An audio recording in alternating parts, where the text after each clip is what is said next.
Nếu bạn nào là nhân viên văn phòng và đang bắt đầu đi học tin học để đi làm thì đây sẽ là cái bộ sách dành cho các bạn, chính là combo 2 cuốn Word và Excel. Và với combo này thì chúng ta sẽ có gì cho các bạn lộ trình học, đó là chúng ta học từ cơ bản nâng cao luôn.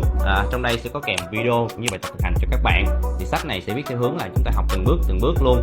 Và những bạn nào hay làm việc văn phòng cơ bản và những công việc thông thường như sinh viên mới ra trường hoặc là những người đang đi làm ở vị trí nhân viên thông thường thì combo 2 cuốn Excel này là combo rất cần thiết cho các bạn và sẽ đáp ứng tất cả các nhu cầu công việc thông thường của bạn nhân viên văn phòng. Thì các bạn hãy nhanh tay sở hữu bộ sách này nhé. Sao chị hoàn thành được cái file như vậy mà nhanh thế? Cái tự động định dạng giá trị trên dưới trung bình này nè. Đơn giản lắm. Chỉ cần 3 nốt nhạc với tính năng Conditional Formatting trên thanh công cụ đã xong á. Đầu tiên, cần bôi đen vùng cần định dạng, chọn Home, chọn Conditional Formatting, chọn New Rule. Trong hộp thoại New Formatting Rule, hãy tiếp tục chọn như thế này. Chỉnh các thông số trong khung Format Value.e, định dạng màu chữ trong khung Review rồi nhấn OK, thế là xong. Đơn giản thế à? Vậy nếu em muốn học các kiến thức bổ ích này thì nên học ở đâu? Đây, sách Excel ứng dụng văn phòng từ cơ bản đến nâng cao sẽ là cứu cánh cho em đấy. Với lộ trình theo từng chương, từ làm quen với Excel, chỉ sau 1 tháng đã thành Master Excel. Như kiến thức này nằm ở chương 6, định dạng theo điều kiện và có hướng dẫn chi tiết kèm bài giảng và bài tập ứng dụng đi kèm luôn nha. Nếu không muốn đồng nghiệp bỏ lại phía sau thì nhanh tay nhấn góc trái để sở hữu quyển sách này nhé. Tại gì nữa? Nếu mà mình vẽ sơ đồ thủ công như này thì sẽ có đuổi việc không ta? Hả? 2024 rồi, ai còn ngồi vẽ sơ đồ thủ công như thế này nữa?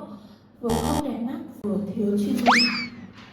Đây, chỉ với 2 thao tác đơn giản này là có thể vẽ được sơ đồ như này rồi. Đầu tiên chọn Insert, Smart Add, chọn dạng sơ đồ bạn cần vẽ, sau đó thì điền nội dung vào thôi. Nếu muốn thêm ô thì chỉ cần copy là xong. Bạn đã học được chưa? Thế mà trước giờ tôi toàn vẽ thủ công lâu ơi là lâu.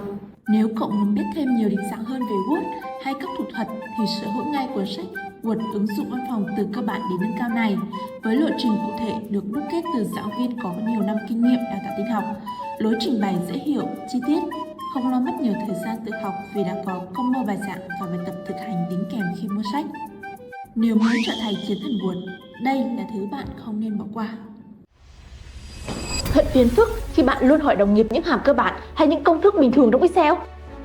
Không biết các kiến thức Excel khiến bạn vừa phải làm thủ công, mất thời gian lại còn thiếu chuyên nghiệp.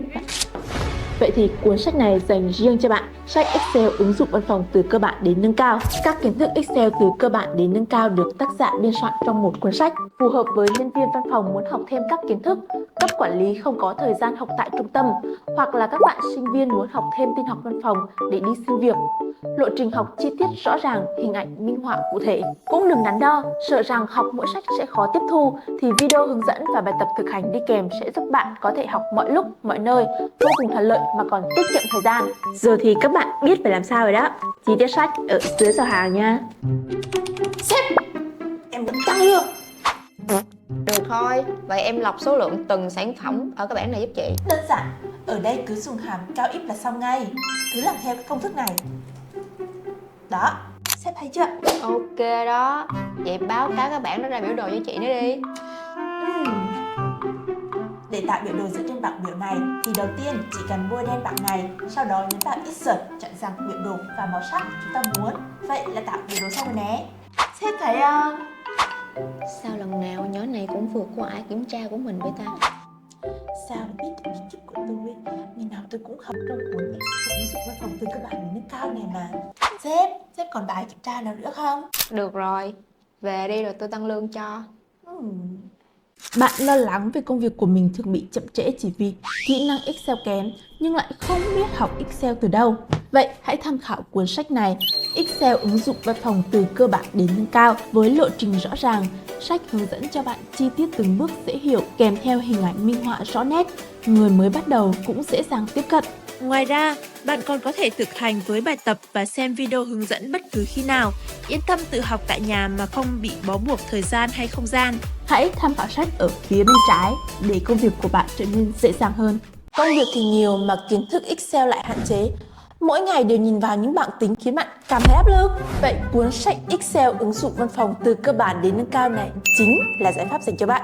Không chỉ giúp bạn nắm các thao tác từ cơ bản đến nâng cao mà còn hướng dẫn bạn cách giải quyết những bài toán Excel phức tạp một cách nhanh chóng và hiệu quả. Video bài giảng và bài tập thực hành là thứ không thể thiếu khi mua cuốn sách này. Nếu bạn cũng đang gặp khó khăn về Excel thì mình khuyên bạn nên tham khảo cuốn sách Excel ứng dụng văn phòng từ cơ bản đến nâng cao này. Chi tiết ở bên dưới giỏ hàng. Cái file báo cáo này em đánh dấu những ô có số âm nha. Làm xong mới được về đó. Trời ơi, nhiều như này biết chừng nào mới xong. Ơi, rồi, cái này đơn giản lắm, 30 giây là xong. Đầu tiên, chọn các ô dữ liệu cần định dạng tại menu Home, chọn Conditional Formatting, chọn Highlight Cell Rule, Less Than, nhập số 0 và nhấn OK. Vậy là xong. Wow, hay quá à, sao chị biết hay vậy? Đó là nhờ cuốn Excel ứng dụng văn phòng từ cơ bản đến nâng cao. Sách sẽ tổng hợp chi tiết các thao tác trên Excel bằng hình ảnh in màu sắc nét, kèm theo đó là video bài giảng và bài tập thực hành, giúp bạn tự học dễ dàng hơn. Còn bạn thì sao? Chần chờ gì mà không vào giỏ hàng bên trái? Đây là 3 lý do bạn nên chọn combo Word Excel cứu cánh cho dân văn phòng. Đầu tiên, sách đi theo lộ trình từ cơ bản đến nâng cao, lộ trình rõ ràng, dễ học, dễ hiểu. Thứ hai, nội dung hướng dẫn từng bước chi tiết, cụ thể với hình ảnh in màu sắc nét. Thứ ba, khi mua sách, video bài giảng và bài tập là thứ không thể thiếu, giúp bạn học mọi lúc mọi nơi và tiết kiệm chi phí. Vậy còn chần chờ gì mà không sở hữu cho mình combo sách Word và Excel ứng dụng văn phòng này? Chi tiết ở bên dưới giỏ hàng nhé. Minh, gửi bảng hợp đồng cho chị nhanh, trễ 30 phút rồi đó. Minh, hợp đồng đâu? Đến giờ mà còn làm chưa xong hả? Em mới vô được có mấy ngày à. Nhanh thì vô làm đi. Trời ơi, cái này em ngồi đánh từng dấu chấm như thế này hả? Hey, đầu tiên, em hãy căn lề bằng tính năng tab.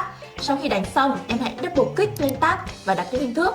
Khi hộp thoại xuất hiện, hãy điều chỉnh các thông số phù hợp rồi chọn dấu hiển thị lại all leader. Giả sử ở đây chọn số 2 rồi nhấn OK là xong. Nộp file liền cho chị đi nha. Phải chi mà chị chỉ em cái này từ sớm á, là em gửi cho chị cái file này từ lúc gà còn chưa gáy nữa cơ. Mấy cái này mà còn phải chỉ à? Tất cả là có trong cuốn Word ứng dụng văn phòng từ cơ bản đến nâng cao này nè. Sách này có hướng dẫn và hình ảnh minh họa chi tiết cũng như được trình bày theo lộ trình cụ thể nên em hoàn toàn yên tâm khi học một mình.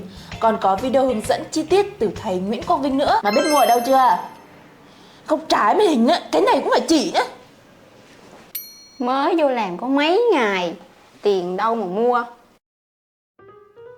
Ngọc, tôi cần báo cáo nhanh về kết quả tổng doanh thu kinh doanh tháng 9. Cô làm ngay nhé. Không vấn đề gì sếp, cái này em sẽ dùng hàm sum if để tính tổng doanh thu. Chỉ cần lọc đúng điều kiện thì hàm sẽ được tính ngay lập tức. Nhanh vậy, xong rồi à? Nhưng mà tôi cần cô tính thêm số lượng đơn hàng. Cô làm được chứ? Sếp yên tâm, em sẽ dùng hàm cao if để đếm số lượng theo điều kiện. Rất nhanh thôi. Không thể tin được, cô giải quyết mọi thứ nhanh gọn như vậy nhờ đâu? Tất cả đều nhờ cuốn Excel ứng dụng văn phòng từ cơ bản đến nâng cao này á. Cuốn sách này hướng dẫn chi tiết cách sử dụng các hàm thường dùng trong Excel. Ngoài ra còn có các tính năng nâng cao, các dạng thống kê. Nhờ vậy mà em xử lý mọi yêu cầu chỉ trong tích tắc. Nếu bạn cũng muốn xử lý Excel một cách nhanh chóng và chính xác thì hãy tham khảo cuốn Excel ứng dụng văn phòng từ cơ bản đến nâng cao này nhé.